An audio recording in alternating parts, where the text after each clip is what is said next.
Les mangas, ce n'est pas juste des dessins, c'est des émotions, des messages, des combats, des traumatismes et des souvenirs qui restent toute une vie. Bonjour à tous et bonjour à toutes, bienvenue sur une nouvelle vidéo orchestrée par Maître Dioscuros. Aujourd'hui, je vous présente très humblement mon top 10 de mes mangas et je tiens à dire que c'est personnel. C'est mon avis basé sur l'émotion, l'impact de l'écriture et ce que chaque œuvre m'a fait ressentir. Alors n'hésitez pas en vidéo à me mettre votre commentaire, votre top, et si vous avez aimé bien sûr le contenu. Donc sans hésiter, on va commencer avec la 10e position. Adorant le sport et ayant fait du basket pendant de longues années moi-même, j'ai mis Kuroko no Basket. Kuroko no Basket, c'est un manga de sport, j'ai même le manga de sport par excellence, parce qu'il reprend les codes du shonen, des matchs intenses, des personnages ultra charismatiques et différents, une mise en scène incroyable, la génération miracle est juste iconique, même si c'est exagéré bien sûr par moments, c'est très shonen comme on disait. Mais le plaisir est total si vous aimez le basket, que vous aimez les shonen avec des pouvoirs ou des trucs comme ça, c'est vraiment une très bonne œuvre, ça serait dommage de passer à côté. En 9e position, j'ai mis Fruit Basket. Fruit Basket, c'est de la douceur, mais aussi beaucoup de douleur. Derrière son apparence de shoujo tranquille, on parle de famille toxique, de traumatisme et de reconstruction. Les personnages sont profondément humains et l'histoire touche droit au cœur. Un manga qui fait réfléchir et parfois même pleurer. En 8e position, j'ai mis un des Big Three. Il s'agit de Bleach. Bleach, c'est le style, l'aura, la classe, les bankai, les combats, l'univers des Shinigami. Tout est mémorable, même avec des arcs inégaux. Par exemple, le premier est fabuleux. Certains autres sont beaucoup moins bons, mais Bleach reste une œuvre marquante, portée par un caractère design exceptionnel. Et je pense que c'est impossible d'oublier Ichigo à la fin. C'est vraiment un personnage qui fait partie des meilleurs héros de manga et qui a atteint un tel niveau de puissance. Et moi je retrouve un peu de Senseiya dedans. Et d'ailleurs c'est l'inspiration première de Tite Kubo.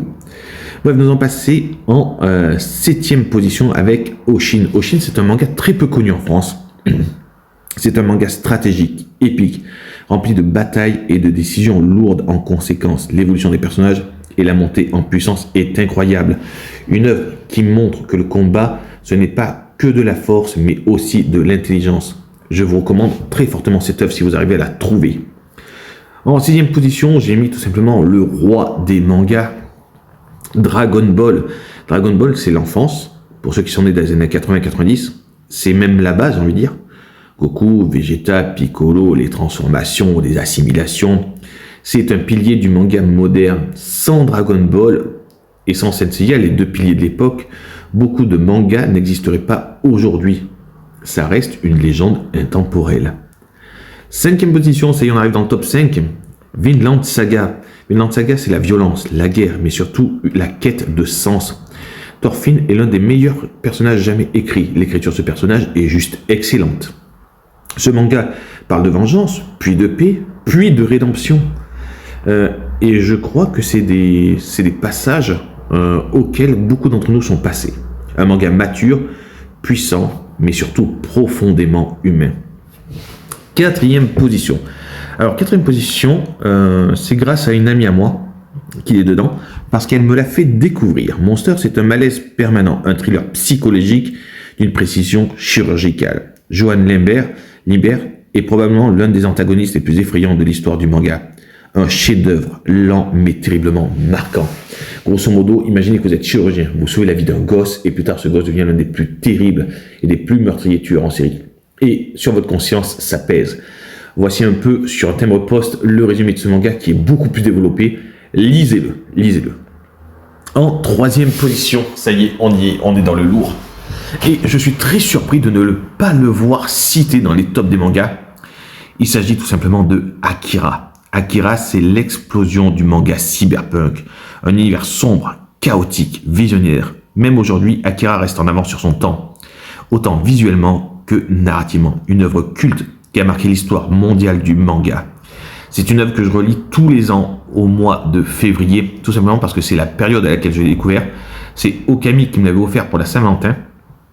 Et je me rappelle, je l'ai lu très tardivement, finalement, j'ai commencé le tome 1 un peu tard, et puis j'ai lu toute la série, vraiment, je crois que vers le mois de mars-avril, en extérieur, et je me rappelle que une fois que j'étais plongé dedans, je ne l'ai plus lâché, et j'adore le relire une fois par an. Vraiment, Akira est un très très bon manga. En deuxième position, je vais pas être original, c'est un manga très connu, mais il s'agira de Naruto.